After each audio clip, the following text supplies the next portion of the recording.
Welcome to another Proficiency esl-lounge reading lesson video. Today we will be reading The Macabre Mile, a journey into the world of dark tourism. Let's begin with some vocabulary. Macabre, disturbing and horrifying because of involvement with death and injury. Ghoulish, morbidly interested in death or disaster. Connoisseur, an expert judge in matters of taste. Catharsis, the process of releasing, and thereby providing relief from, strong or repressed emotions.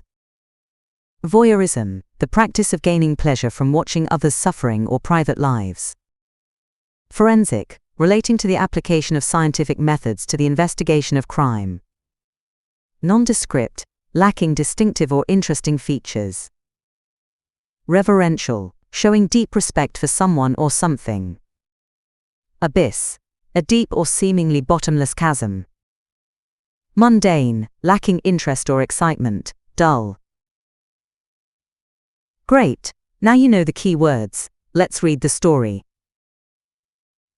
Morbid curiosity, it turns out, is a growth industry.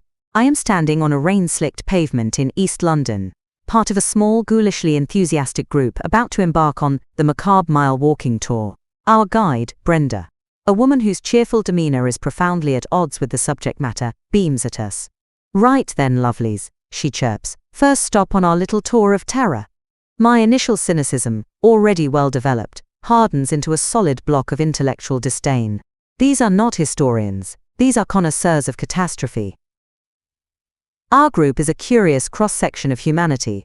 There is a young couple, clearly on a date, whose choice of romantic activity raises a series of alarming questions. There is a quiet, intense man who nods knowingly at Brenda's every word. And there is Kevin, a self-proclaimed ripperologist, who occasionally corrects Brenda on minor forensic details with an air of professional superiority. End of page 1. Let's continue. He informs me without invitation, particularly interested in the killer's geographical profiling. I just nod and scribble in my notepad, feigning journalistic interest. We proceed from one nondescript street corner to another, each one the site of some historical horror. Brenda recounts the grim details with the practiced cadence of a seasoned performer. The group listens, captivated. At first I see only the voyeurism, the ghoulish thrill of standing where something terrible happened. It feels cheap, a commercialization of tragedy. But as the tour progresses, I begin to sense a deeper, more complex motivation at play. These people are not just seeking thrills, they are seeking a narrative.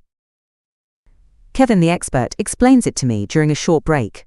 It's about ordering the chaos, he says, his eyes alight with passion. End of page 2. Let's continue. When you study the case, the patterns, the mistakes, you put the monster in a box. You understand it. It's not just random horror anymore. It's a story with a beginning, a middle, and, well, usually a mystery. His words linger in my mind. Perhaps this pilgrimage to the sites of past horrors is not about celebrating the monster, but about containing it. It is a way to look into the abyss from a safe distance, to experience a contained version of terror that offers a strange form of catharsis. My intellectual disdain begins to soften, replaced by a reluctant curiosity. The line between my journalistic observation and their peculiar hobby feels suddenly, uncomfortably thin. The turning point comes at our final stop. It is not the home of a killer, but the former residence of one of his victims. There is no blue plaque, no memorial, just a tired-looking brick building, indistinguishable from its neighbors. End of page 3. Let's continue. Brenda's tone changes here, the theatricality drains away, replaced by a quiet solemnity. She doesn't speak of the murder. Instead, she tells us the woman's name, that she was a seamstress, that she was saving up to visit her sister in the countryside. Mundane, human details. An awkward reverential silence falls over our group. The couple are no longer smiling. Kevin looks down at his shoes. In that moment, they are not ghouls or thrill-seekers. They are a small group of strangers, performing a clumsy, impromptu act of remembrance for a woman the world has long forgotten. They are trying, in their own fumbling way, to bear witness.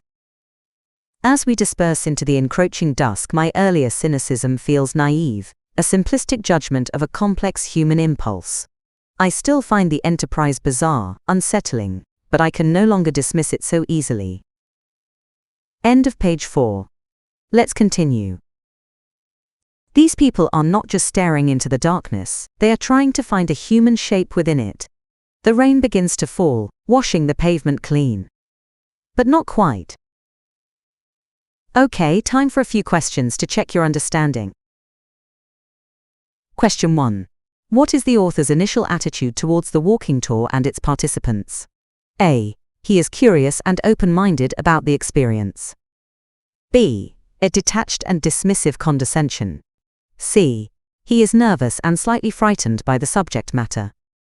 D. He is professionally neutral, reserving all judgment. Pause the video now to think about your answer. The correct answer is B.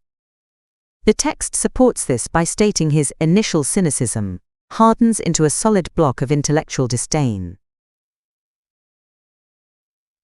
Question 2. What does Kevin's comment about, quote, ordering the chaos suggest is a primary motivation for dark tourists? A. A desire to feel superior to the police investigators who failed to solve the crimes. B. A competitive need to know more forensic details than other people on the tour. C. A psychological need to turn random horror into a structured and understandable narrative. D. A way to safely experience fear without actual danger. Pause the video now to think about your answer. The correct answer is C. Kevin explains that studying the case patterns helps to put the monster in a box and turn random horror into a story. Question 3. What is the significance of the tour's final stop at the victim's residence? A. It demonstrates how ordinary places can hide extraordinary histories. B. It is a disappointing end to the tour because the building is so ordinary. C. It confirms the author's initial belief that the tourists are only interested in violence. D. It shifts the focus from the killer's actions to the human tragedy of the victim.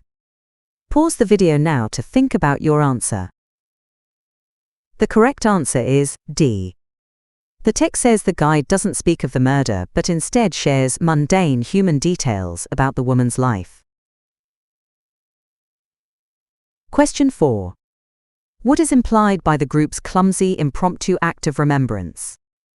A. That their show of respect is secretly a performance and not genuinely felt. B. That their gesture is awkward but sincere in its attempt to honor the victim. C. That their silence is a pre-rehearsed part of the tour, directed by the guide. D. That their gesture, while well-intentioned, feels theatrical and inappropriate for the setting. Pause the video now to think about your answer. The correct answer is B. The author describes them as not ghouls or thrill seekers, but strangers, trying, in their own fumbling way, to bear witness, implying sincerity, despite the clumsiness. Question 5. What does the author mean when he says the line between his observation and the hobby feels suddenly, uncomfortably thin? A. He realizes a morbid fascination is being awoken by what he's seen on the tour. B. He is beginning to find the tour more exciting and enjoyable than he wants to admit. C. He is concerned that he is becoming too emotionally involved for a professional journalist. D. He realizes his own journalistic motive for being there is not so different from the tourist's desire to understand. Pause the video now to think about your answer. The correct answer is D. The author's disdain softens when he understands the tourists are also trying to understand and create a narrative, which is similar to the work of a journalist. Question 6. What is the author's final, most nuanced understanding of the dark tourists? A. He concludes that they are dangerous, and their hobby should be discouraged. B. While still unsettled by their hobby, he concedes it stems from a valid human impulse. C. He decides that his initial judgment was completely wrong, and that the tour is a purely academic exercise. D. He believes the tour is ultimately a harmless but meaningless way for people to spend an evening. Pause the video now to think about your answer. The correct answer is B. He concludes that his earlier cynicism was a simplistic judgment of a complex human impulse, and that he can no longer dismiss it so easily. Let's quickly summarize the lesson. On this screen, you can review the main points of the text and the key vocabulary. Finally, here are a few discussion questions. Feel free to share your thoughts in the comments below.